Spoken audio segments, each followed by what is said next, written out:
12મો આંતરરાષ્ટ્રીય યોગ દિવસ 2026 સૌથી પહેલાં વિશ્વના નેતા અને હિન્દુસ્તાનના યશસ્વી પ્રધાનમંત્રી શ્રી નરેન્દ્રભાઈ મોદી સાહેબનો જેટલો આભાર માની એટલો ઓછો છે, જેમણે યોગને પૂરા હિન્દુસ્તાનમાંથી વિશ્વભરમાં પ્રખ્યાત કર્યો.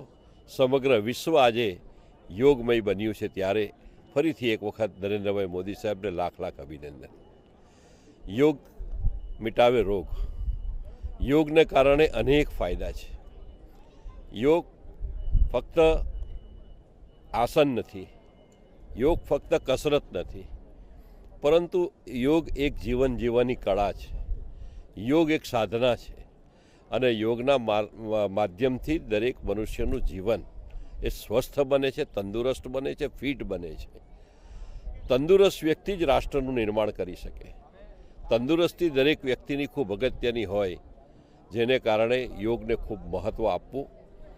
આજે ચિંતનનો વિષય એ છે કે આપણે આપણી પેઢીને યોગમય બનાવીએ અને પૂરું ભારત, પૂરું વિશ્વ આ યોગ અપનાવે એવી સૌ નવયુવાનોને પણ અપીલ.